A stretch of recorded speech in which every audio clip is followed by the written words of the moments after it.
Hello, everybody, and welcome back to another episode of the Roofball Federation of America podcast, episode 14. And Adam, how are you doing? I am fantastic. It's a few weeks away from the World Championships. I'm starting to get that sort of early Roofball Eve buzz in my head. Yeah, what do we got? Less than 2 weeks, or just over 2 weeks until. Don't scare me that bad. Just under 3 is the way I'm thinking of it right now. Just under right. 3 weeks. 3 is a better number than 2? Yeah, for right Okay. now. All right.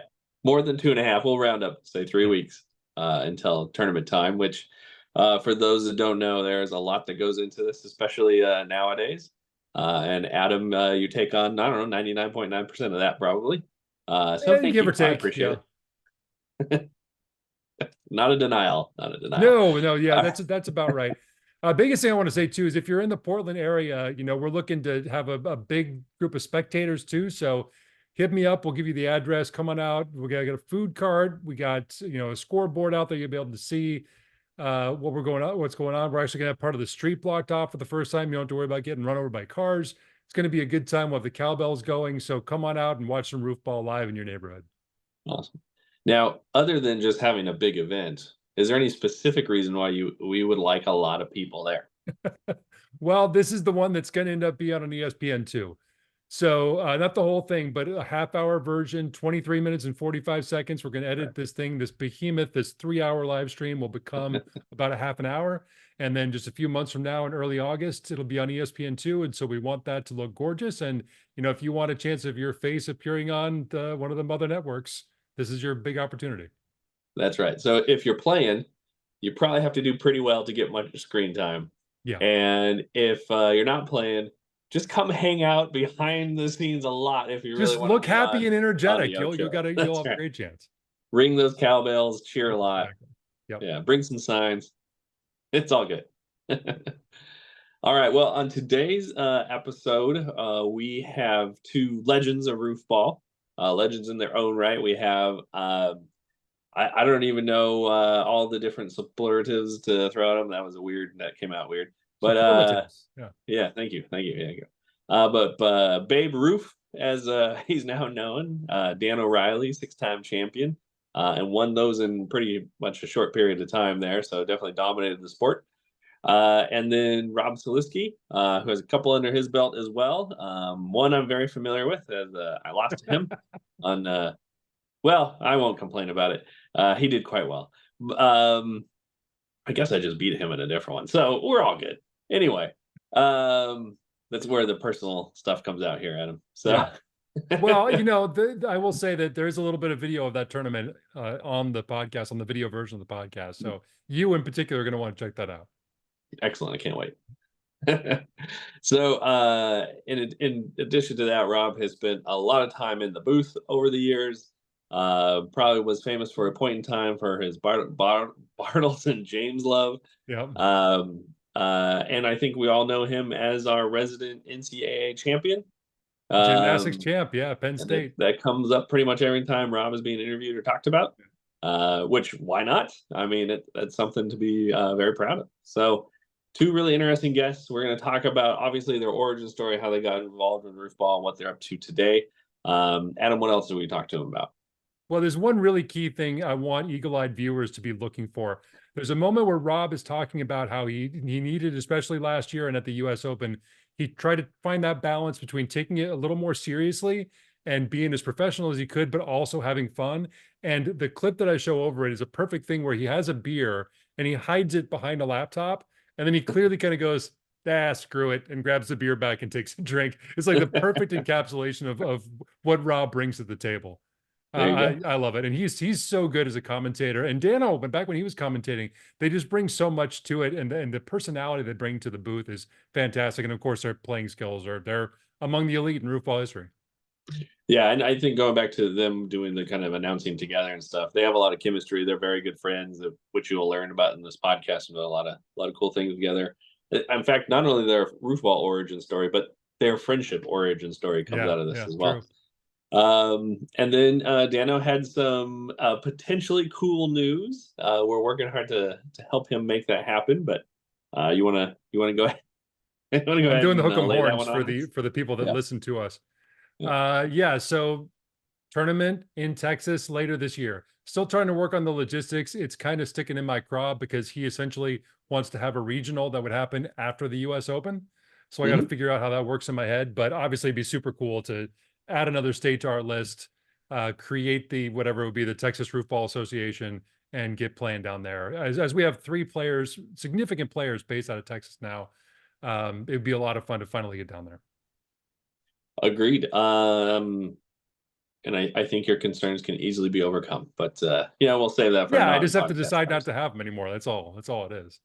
It's just, there's a roofball season. It doesn't have to go by calendar year, Adam.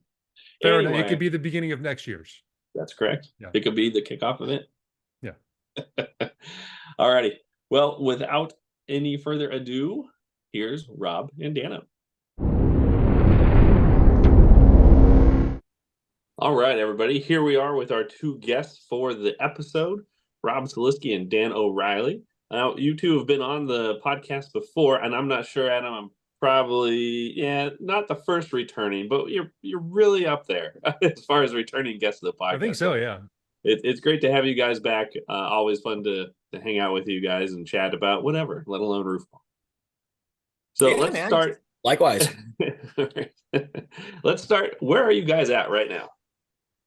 I'm in my living room in Portland, Oregon, up in the Northwest Hills. I'm in my living room down in Austin, Texas. Not in the Northwest Hills. There's no hills down here. Well, there are, but we call them mountains. 500-foot elevation difference, and there's your mountain in Texas. Yeah.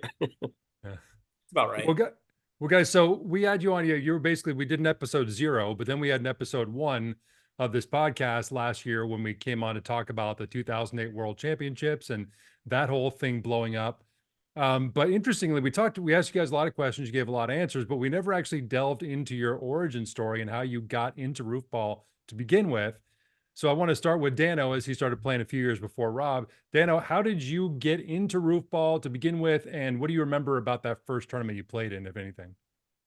Thank you for throwing the caveat of if anything, because honestly, I couldn't tell you the first tournament I played in. I know it was 98, 99, somewhere in there. So it wasn't ground zero, but it was at least, tournament in the single digits, I believe. So number 2.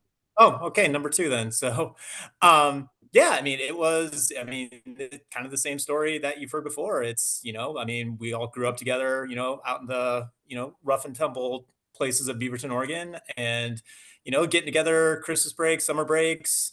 Your house was kind of the hangout for all of the wayward children, and it was the throwing a football to roof, and then hey, let's make a game out of this. And 25, 30 years later, here we are. So yeah, it was fantastic. It was so much fun. I, never thought it would get to this level of where we're at now.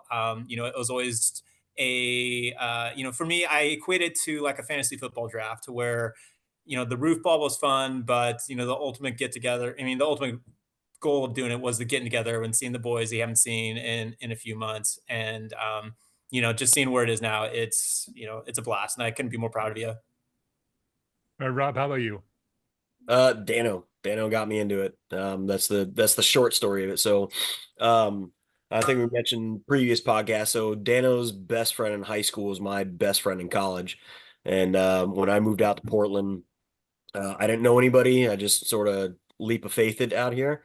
And, Danno was still down in Corvallis, and, reached out to him, and we just started hanging out. And then one day he talked about roof balls. Like, hey, you want to go to my buddy's house? We're going to, throw stuff at a roof and, I don't know, have a good time, drink a bunch of beer. And I was like, yes, absolutely. If you asked me that same question today, I would say the same thing, not knowing what it is. So it was a no-brainer, and just had an absolute blast, and have continued to have absolute blasts ever since. It's been a super rad journey.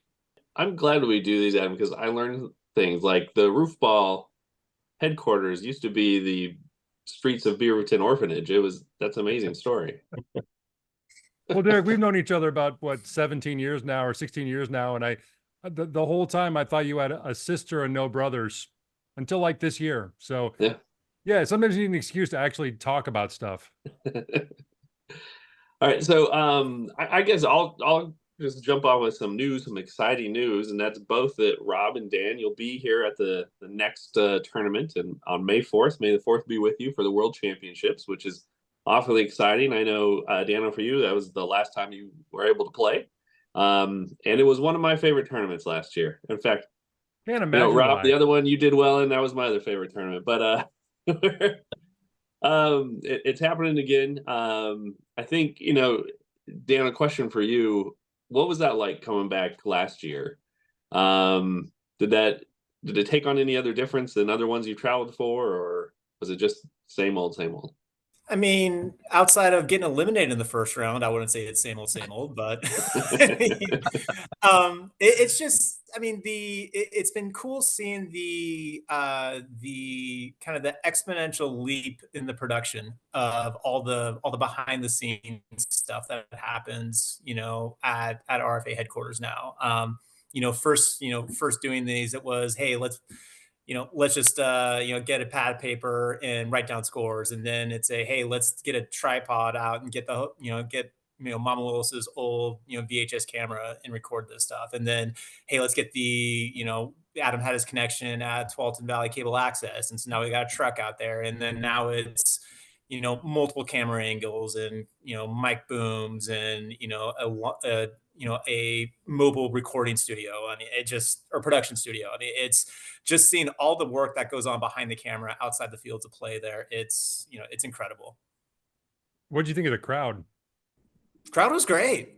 Crowd was awesome. I loved seeing, so many people that I didn't know, just so many people that it was, there because they've seen Roofball, on TV or on YouTube. I remember feeling, I remember thinking like the same, the first time we played in, to where it wasn't anyone that didn't have a connection to Beaverton High School or Oregon State or, GW or something like that. I mean, and, having the first person, Derek, that saw it on cable access and seeing like, okay, no, we have Roofball friends now, and seeing how that has grown across the country / world now, and it's just cool. It's just very, very, very cool thing to see. And and if I can kind of sit back and be in the background and say, yeah, I've been here since almost the beginning, it's I can feel okay about that.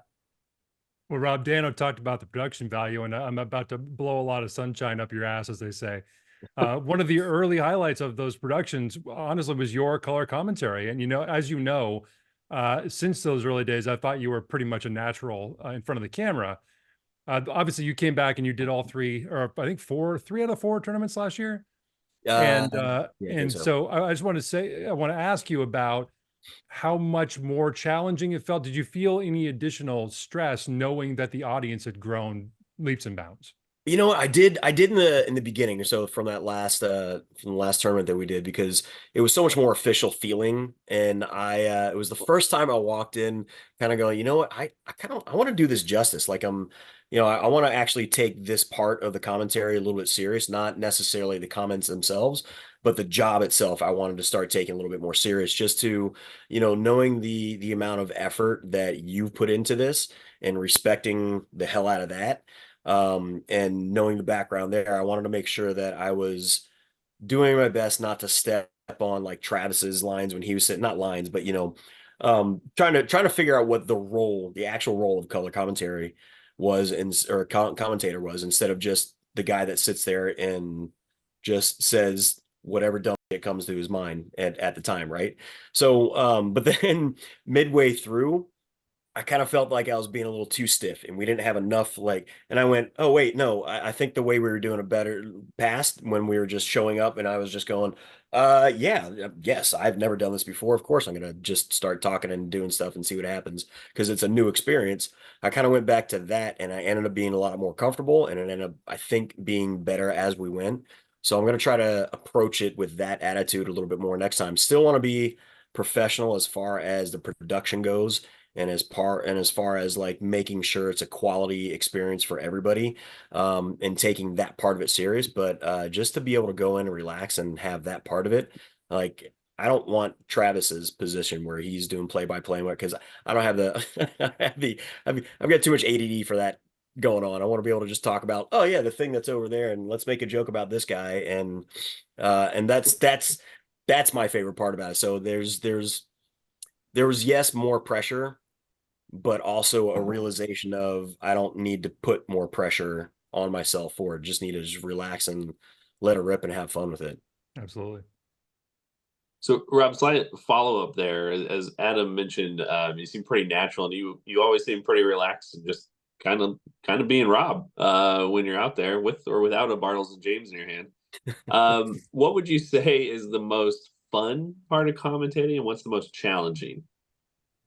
We'll go challenging first. I think the most challenging part is focusing on the actual game when there's so much fun things going on, and when like all your friends are there, so half the time you don't want to turn around and talk to him over here and make a comment over there, and then all of a sudden you're like, oh, was that in a round? Was that a ping? Did he catch that? And so following the actual sport, the play-by-play, and keeping track of the score, for me, that's the hardest part. The most fun part is all the other stuff that I just mentioned. Just being in an environment where all your buddies are there, and it's something that I didn't get in on the ground floor, but I got in pretty early, and knowing and seeing the growth, and then seeing all the other people come back. It's really exciting to see new guys come in and do their thing, but to have the familiarity of everybody else, that's what makes it really fun. And that's what honestly takes the pressure off of anything, because I don't feel like I don't have to do much research. I don't have to really delve into it. It's all stuff that I just sort of already know, because I know you guys already, and I know where to poke fun if I need to poke fun, or where to not. So that's the hard and the easy, I guess, right there. What I love about that, Rob, is it kind of sounds like it would be perfect if there was just no roof ball, right? Well, I need an excuse. If there was just no playing, everything would be great. No, because I still want to play, even though I'll throw in a round or two for everybody else's amusement and be fine with that. Well, Danno, the other More side like of an it, I mean, oval especially in routine. those early tournaments when we had them on cable access, you were doing a ton of playing. I mean, you made your rounds through the booth, but you couldn't a lot of the time because you were out there playing. Do you remember anything that was said about you in one of the broadcasts that really stuck with you, whether it was something funny or something that made you feel good or anything like that? No, not even a little bit. All the that the Moriokas and the Jason Richards and and the Erics and the Dieters, like is in one ear out the other. A lot of the who the hell is this guy, and like God, he's drunker than Hogan's goat, and just still just aim for the pole in the middle and hit that one, and yeah, that's about it. Well, if you aim for the pole on the left, then you tend to hit in a round. So you've done that multiple times. Nice Especially job. if you're Buddy, but Yeah. that's a whole separate issue. That too. But that's Buddy's secret. Yeah. So now, Rob, you started your first tournament was in 2006, and you played pretty solidly. I think you missed some here and there, but you played pretty solidly for about a decade. Mhm. And then you finally won your first championship at the 2016 RFA Cup. Did that change your own sort of internal perspective of your career? Like, how did that change your mindset toward Rob, the player? I felt like I was no longer a bridesmaid. That's nice. That's nice to finally go over the hump. I don't know if it really changed my perspective on how I approach playing. Because as much as I want to win, as much as I'm a competitor and want to do well, I also don't want to ever approach the point where it takes the fun out of it by taking it too serious. Yeah. So I learned an early lesson when I remember playing golf in high school, and I spent one summer where I was like, you know what, I'm gonna get good at this. I think I can, and it just ruined the game for me. Like I ended up so I know that there's a certain like bell curve of playing so much and caring so much to do well enough to still enjoy it. But then there's that like, now I'm taking it too serious and it's not much fun anymore. So I want to make sure I'm at the top of that bell curve as much as possible. And seriously, as long as I'm having fun, and this is for any sport that I've ever done or approached or whatever, if I'm having fun doing it, then I'm going to keep doing it. It's a lot of fun to win, So I'm not saying that I'm not going to try to go out there and do my best and win. But if I get to the point where I'm not having fun, well, then what's the point of doing it? There's a lot of other stuff I can do that I can have enjoyment from. So I want to make sure especially with Roofball, that it never gets to the point where I'm taking it too serious and not having fun doing it. So I'm going to interpret that you just kind of slapped your way into a national championship in college then, right? Kinda. Okay. No. See, I was just going to say the NCAA champion here just called Roofball a sport because there's that conversation. So that's nice to hear. Gymnastics, Roofball, pretty much the same thing. Like I said, man, winning is fun. Yeah. Winning is a lot of fun. When you put in a lot of time and effort and put in all the groundwork on it, it's freaking fun. Now you put in that much time and effort and don't win, maybe a different story. You're telling me. So Danno, you had obviously a lot of success early on. You have 6 championships total, which I think, Adam, correct me if I'm wrong, is like probably the 4th most of all time or something like that, 3rd or 4th. You talk to Dan, I'll get you an answer on that. Okay, I will continue talking to Danno. Thank you, Adam. With all the added attention that Roofball's got this year, do those 6 wins, or maybe some of those wins, like feel inflated, feel more important than they used to be? Oh, if they were ever?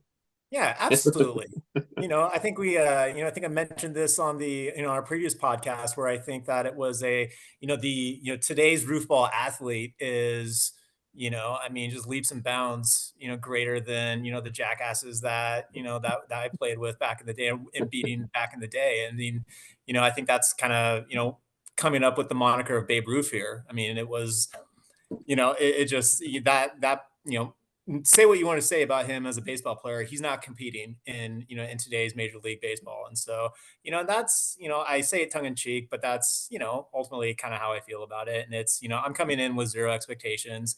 Definitely hoping to, at least make it out of the first round, play a couple games. But, at the same time, if I don't, I'm not beating myself up about it. And it's just, it's an honor just to be invited back, at this point. So I'm happy about it. I'm happy just to show up and, give it my best, do my all, shake some hands, kiss some babies, do all that stuff. But it's, at this point, the game's passed me by, so to speak. By the way, tied for fourth most titles ever with Christian. Called it. All right. Rob, Yep. Single most favorite Roofball memory. What do you got for him? Oh man, put me on the spot.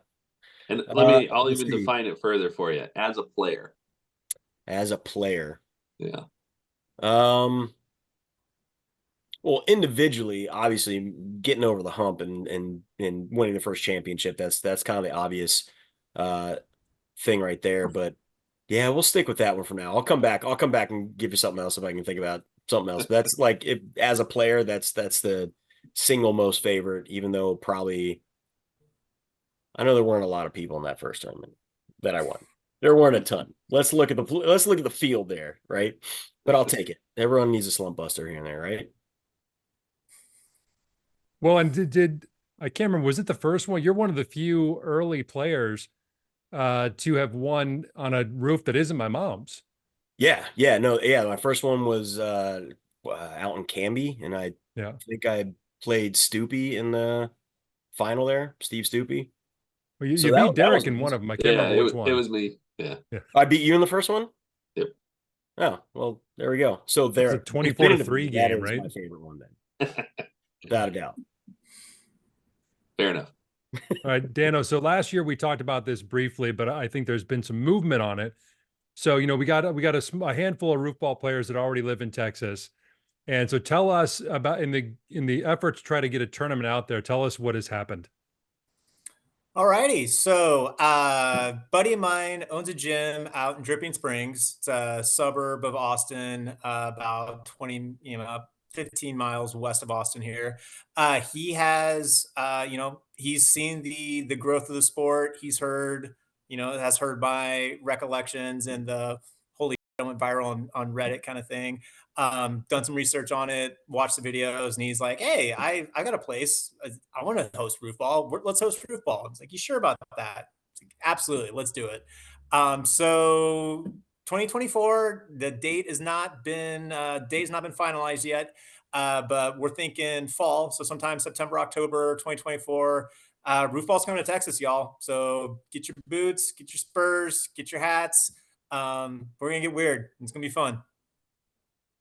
Well, this isn't scripted, but if you could pick somewhere in the continental U.S. to have a roofball tournament, where would you want it to be, Rob? Continental US. I think Vancouver would be kind of cool. So I was thinking the continent. Yeah, North America was what I was thinking. Vancouver, BC. Let's go back to geography, Rob. It'd be kind of cool to. I think it'd be cool to do it somewhere out in the middle of nowhere, woods wise, like have a camp out roof ball. So Ooh, that would obviously be like mobile roof, or if we could find a Forest Service cabin somewhere in the middle of nowhere. Now, I don't know how we're gonna televise that, and probably not much signal out there, but if we could make something like that happen, that would be cool. Do a big like camp out, bonfires at night, make a whole weekend of it, kind of roof ball thing. That'd be up there. And Danno, Rob, that's got outside some of deliberate obviously vibes, man. I don't know about that. I didn't say anything about West Virginia. I was well outside that's very plausible actually, Rob, the West Virginia one. But yeah, Danno, outside of playing one near you, is there a spot you'd be like, man, if there was a tournament there, you couldn't keep me away? Oh wow. I mean, I'm not talking about like Colorado. downtown Disneyland, but there's like a state or a city area or whatever. Yeah. Would love to get one in Colorado. I mean, let's get up in the Rockies. Let's get it up at altitude. Let's get it up in, let's get weird with it. Let's get high. Let's get, enjoy that thin air, make a weekend out of it. I think that'd be great. I think it'd be a lot of fun. No, I could circle back to favorite roof ball moments real quick because I think one of my favorite tournament ever was the one where Danno and I, so we used to do dragon boat races together on dragon boat. Stole my answer. Oh, you all right, I'll stop talking. Danno, you can take it from there. No, you got it. Keep going. Well, we did dragon boat racing together, and I think I'm not gonna say that we threw our last race, but it was definitely a thing between us. If we got eliminated early enough, we could still make roof ball. That had nothing to do with us getting eliminated early. I don't think. I don't know, wink, wink. But we did the race. We we got off the boats. We showed up in all our dragon boat gear and proceeded to have a freaking blast playing roof ball after that, and it just turned into a big win all around. Ton of fun. I remember lots of good photos coming from that particular tournament. Yeah.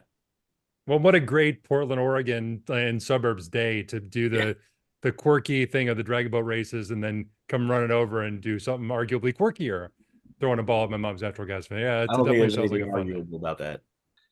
Rob, just a shout out. There's somebody else in your household there.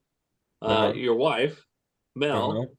Last World Championships, so she's a photographer. She came by and took tons and tons of pictures. And the U.S. Open, at the U.S. Open too. And the U.S. Open, as well. Great pictures. Do we want to do a little shout out to her Instagram or anything? Absolutely. I would. Yes, absolutely. So Melly Mel PDX photography. Sorry, Melly Mel PDX photography. Melissa Saliski photography is the full thing. Melly Mel PDX. Go search either of them. She is phenomenal. She's super talented. She definitely captures the moment uniquely and awesomely. Awesome. Yes, definitely. Well, she made me look like an athlete, which takes a lot of work. So she's good. Yeah, Adam has one of those pictures probably printed and framed in his house, but it's a fat head on my wall over here. You can't see it, but it's nice. Glorious. Excellent. When's the Fanatics deal coming down the pipe there, Adam? We're in talks. It's going to be a while. Right. Awesome. All right, Adam, any last words? No, just as always, the dedication you guys have put into it, the fun you've had and the fun you've created for Roofball at large, and for me personally, it's just been incredible. I'm so happy you guys are coming along as this thing progresses, and can't wait to see what we get done in the years going forward. Thank you for providing the coattails for us to ride on. Much appreciated, man. Yeah, absolutely. It's been phenomenal just kind of seeing this from its infancy all the way, all the way through to where we are now. You know, coming, being flying out here and having those, awkward planes conversations like, hey, going to Portland. What are you going to Portland for? Let me explain. You got an hour? And having having the conversations at work about, hey, I saw you on cable access, you know anything about Roofball? And I was like, oh, my coworkers know about this now, and and just and just seeing where it is and where it is and where it's going and where it's going to be. I'm just couldn't be more proud of you. So congrats to both you guys. Well, thank you, Rob. Thank you, Danno. For Adam Willis, I'm Derek Weber. Check you out next time.